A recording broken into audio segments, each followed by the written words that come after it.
So, you see, Granny Jahiet was a mercenary when she was younger. She just talks like that out of habit. She's not trying to scare the children on purpose. Oh, there I go again. Always talking about my own things. Do you maybe have anything you want to share? It's okay if you don't. You could also just talk about what you think of me? Oh, I think you're an incredibly strong and thoughtful young woman. You'll meet many amazing people and live a very happy life. You won't miss someone like me. Huh?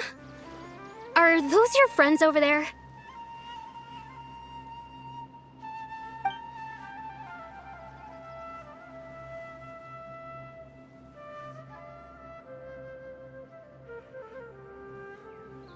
Oh, right! This version of Atosa hasn't met us yet! Friends? I guess you could say that. It must have taken them a lot of effort to find me. So, I should see what they need. I'm sorry, Atosa. We'll have to continue this conversation another time. Another time, huh? Yeah, okay. I'll head back to the village then. Talk to...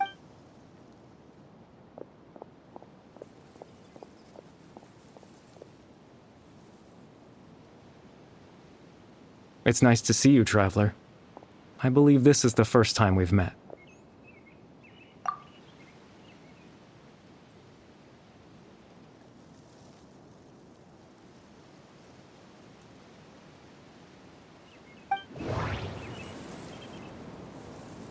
Born into abject sorrow, he shall now become the loom of fate. You're Kari Bear Alberic. Oh. You know me? That's quite the surprise. I don't believe I've met you before. Oh, I see. It was the memory, wasn't it? Your sibling's memory. You saw... the me from back then. This is Atosa's memory. I came here to say goodbye to her. But I suppose I'll just leave her a message instead. Come, let's find somewhere else to talk.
I suppose you could call it the realm of my consciousness.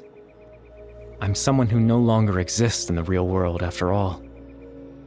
As you well... it's nothing. I still have enough strength to play the part of a good host. I've always hoped that I'd get the chance to talk to you like this, and now, the time has finally arrived.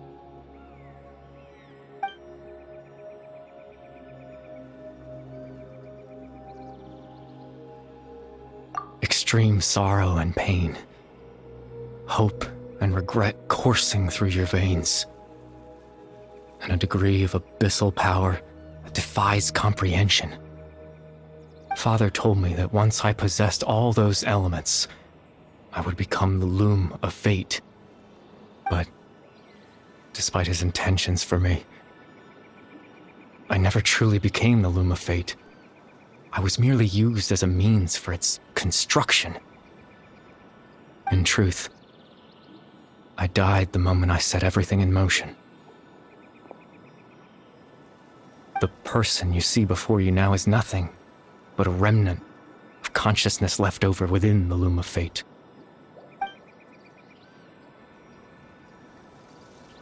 As for your question, the Loom of Fate is a device capable of weaving ley lines. In its primitive form, it can only be used to create and implant memories. But as more of it is completed, its power becomes stronger and stronger, until finally, it has the power to weave real ley lines of its own. Once fully completed, the moment it gains the power to weave ley lines, it loses the lower level ability to influence memories. But it also becomes a tool that can change the entire world. Yes, I have the ability to control the loom in its semi-completed form. I suppose you can think of it as a form of compensation. After all, its existence cost me my life.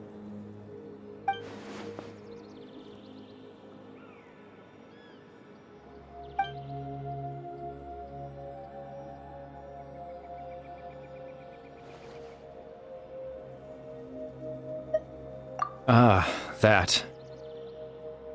I was wrong to implant those memories. I'm sorry I caused so much trouble.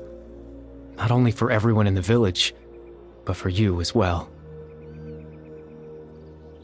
I just wanted them to feel like I once existed in this world. As if I had a chance at life.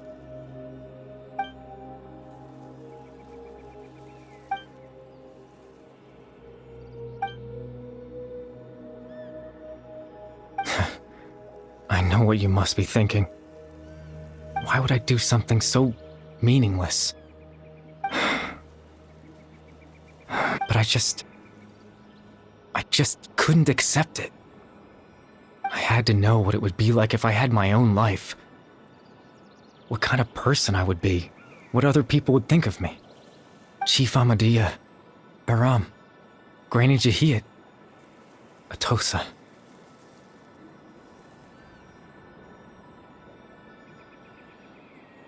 What would it be like if I could live alongside them? No cataclysm, no curse. Just a quiet life in a peaceful village. I was curious, so I selfishly tried to have my own life. Even if that meant piecing together the version of myself that could have been. One memory at a time. I know it sounds stupid. After all, my life ended a long time ago. Any chance at living was stripped away from me when I was 8 years old. My consciousness left to mature in an illusory world of nothingness. Even the form you see before you was nothing but an invention based on my father's appearance. An imagined version of what I would look like if I had the chance to grow up.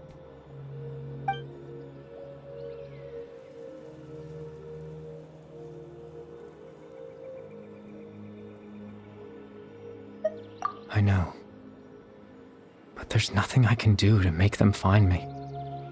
If I could exist in the real world, I would return without a second thought and surprise them with the suddenness of it all. But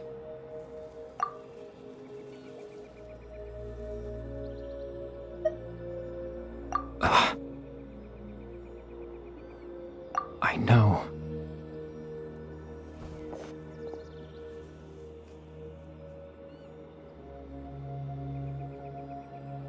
Captain Dainsleif. Twilight Sword, you mean? No need to meet up with him. Things should already be settled on his end. Exactly. As someone who could only exist in people's memories, the fact that I'm able to talk to you in my consciousness like this can only mean one thing. The loom of fate has already been completed.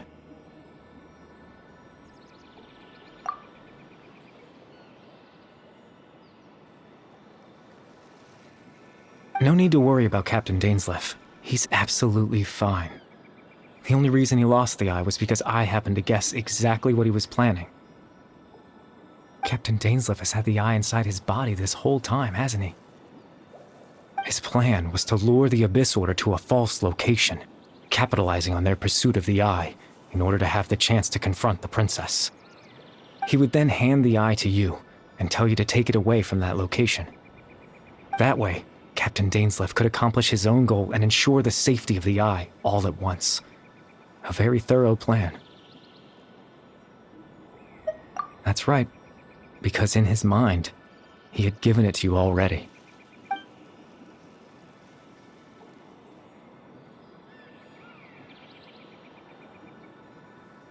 Before you two entered that false location. Traveler, wait.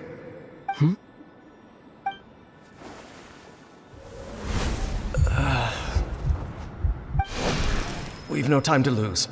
Let's head inside.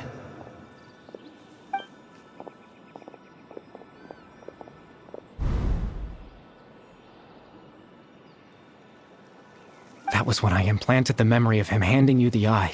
Given the tense situation at that time, Captain Dainsleif failed to notice anything out of the ordinary, and took that memory to be real. I'm sorry, Traveler, but I needed the Loom of Fate to be completed. And to do that, we had to retrieve the eye.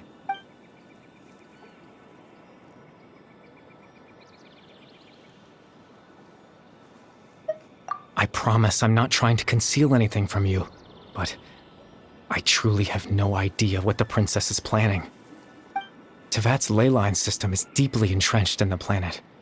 Creating new ley lines can neither replace nor extend the ones that already exist.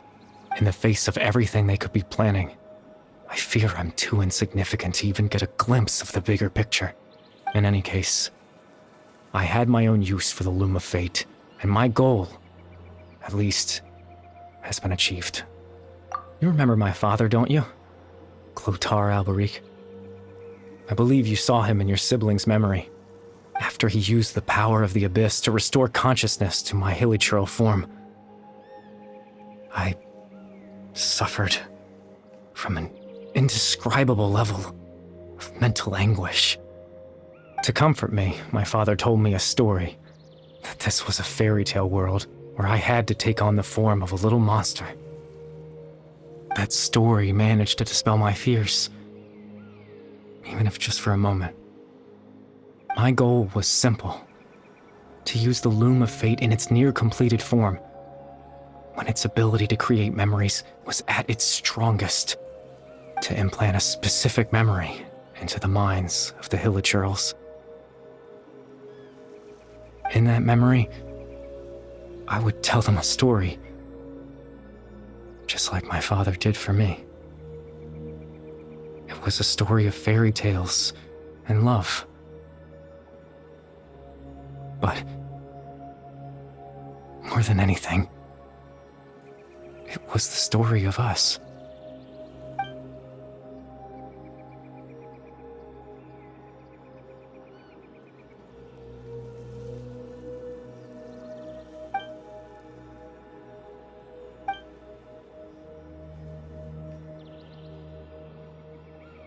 I can't change the world. Not when I lost the very right to exist within it. Implanting those memories, that was the most worthwhile thing I could offer. All that's left of my existence is a wisp of residual consciousness tied to the Loom of Fate. In truth, that trace of my consciousness should have dissipated long ago. My goal was the one thing that allowed me to hold on all this time. But now, the bedtime story is finished. And it's finally time to rest.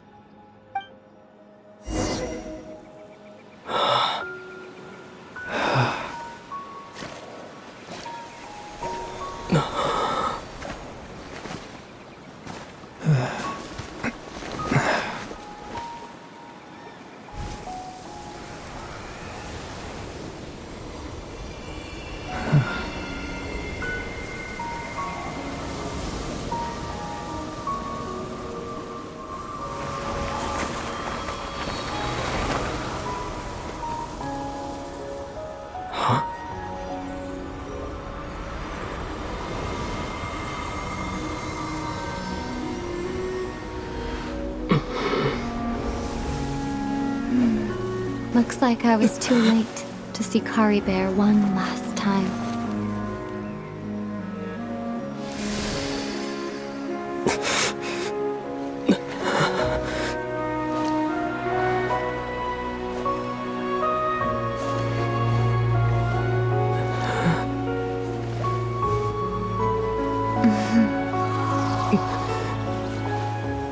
Kari Bear's consciousness is gone, and this space will soon disappear along with it.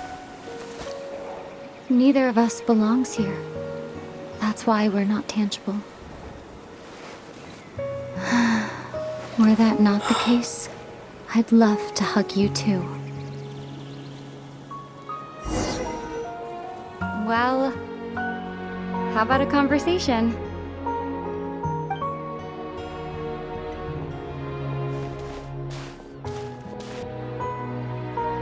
The chance to just stop and talk like this is certainly not easy to come by. Wouldn't you agree?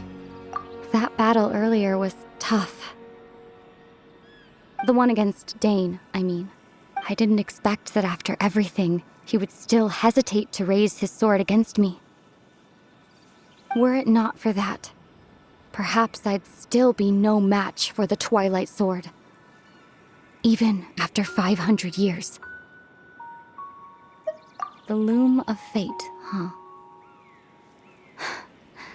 I still haven't found a way to utilize it to its full potential. But there's still time before the heavenly principles awaken. Yes, for 500 years now, ever since the cataclysm in Conria, there's been no sign of activity.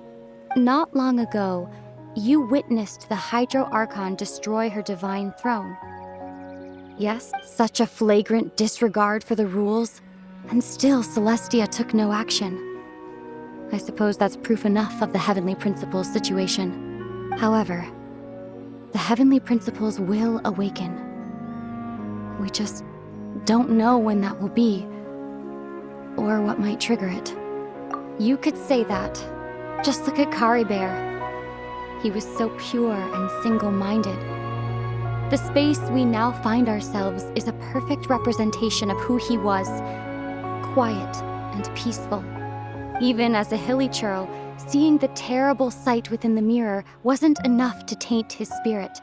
He brought comfort to the people of this world, even though he was denied the very right to be a part of it. So ask yourself this. Who was it that deprived him of that right to exist? Of course, that's only one example. My feelings about the heavenly principles are too complicated to explain in just a few words.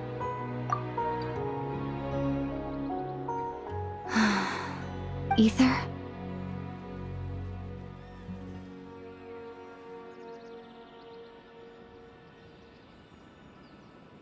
You're the only one in this world who calls me that.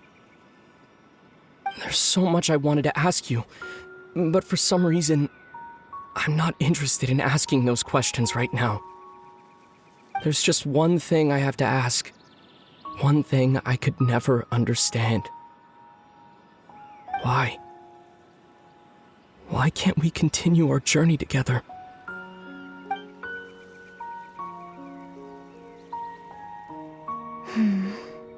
At the end of my journey, I arrived at a place known as the Sea of Flowers at the end. Do you remember? A long time ago, when we traveled between worlds together, you told me you wanted to find a place in the universe where that one flower was in full bloom. To have a place like that suddenly appear before me. Well, would you think of that as a coincidence? You mean... I miss you too, Ether. But as this war continues to rage, and as I continue to seek that final answer, I don't even know how to face myself sometimes, let alone my own brother. Huh? What's going on? This space has lost its tether. I doubt it'll be able to exist much longer. In fact, aside from our inability to physically interact with each other, There's something else you should know about this space. With Kari Bear gone, we won't be able to remember anything that happened here. Everything in this space will be wiped from existence, including all memory of our reunion. You're only telling me this now?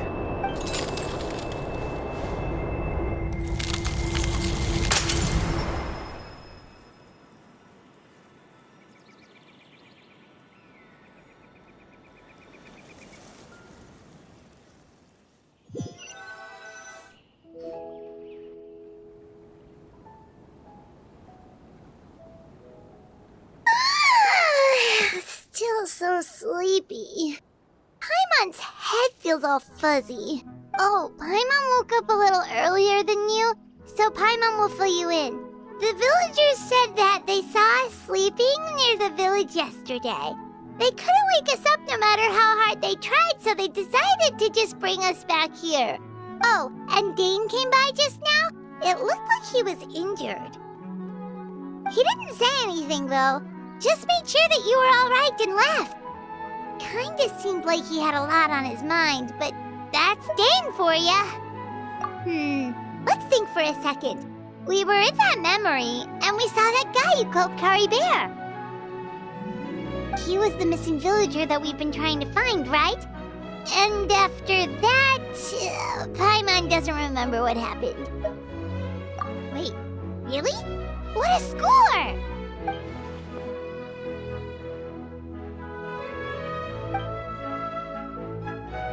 Well, what happened after that?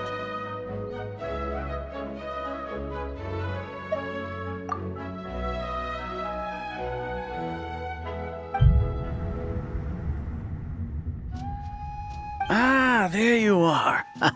Sleep well? Bayram, you sure seem happy. Did something good happen? Something good? Huh. Wasn't anything good or bad, I'd say. It's just that, well, the village organized another search party yesterday. It didn't feel right to leave all the searching to the adventurers. So there we were, searching away, when suddenly this one guy said it all came back to him. According to him, one day around dusk, he was passing by this one tree outside the village, and he saw our missing villager. There he was, sleeping under that tree all by himself. His parents came a little later to wake him up, and they all left together. It looked like quite a happy family, apparently. And after that, well, we all started to feel like that really is what happened. Kind of strange that we forgot all about it for so long. Oh, and we also remembered his name, Kari Bear. Now, that's not a name you hear every day. Would have been helpful if we remembered it sooner. Well, I hope he's happy wherever he is. And we're all relieved now that we know what happened. Seems like everyone thinks Kari Bear left the village. That's probably for the best. At least they have some sort of explanation now. Paimon wonders how Atos is doing. Maybe we should go check on her. If she hasn't remembered like everyone else, we can tell her what happened. Paimon didn't see her in the village just now, so she's probably at the tree. Come on, let's go talk to her.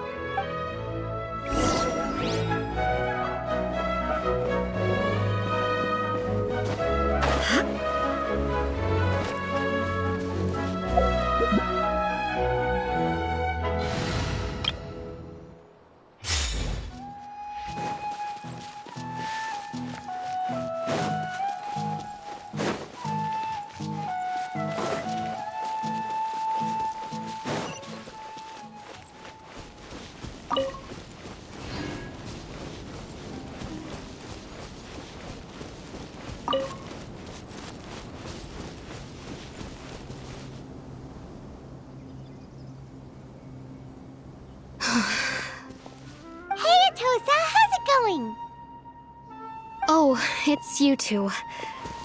I was just about to go looking for you. I wanted to thank you. I was part of the search party, so I remember what happened to Kari Bear now. Honestly, I just can't believe I forgot something so important. It's funny, but I have this feeling he told me the same thing. I just can't seem to remember when. I guess it doesn't really matter anyway. Life is made up of a series of memories. As long as I hold on to our time together, he'll always be a part of my life. I'm just happy I got to meet him. So, who cares what happens in the future, right?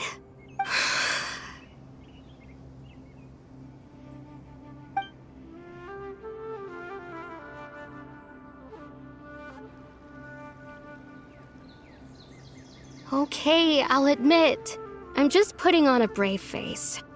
I was dumped, wasn't I?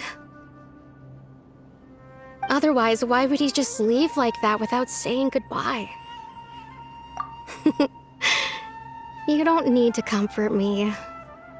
I'll be okay. It's just like Kari Bear said. It's the things we overcome that make life more precious.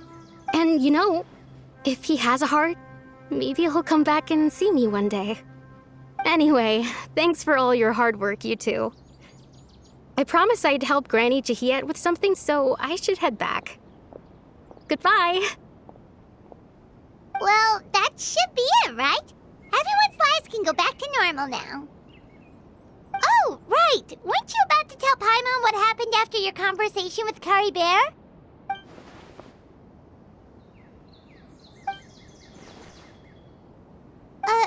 A picture? Where'd that come from? Let Paimon see.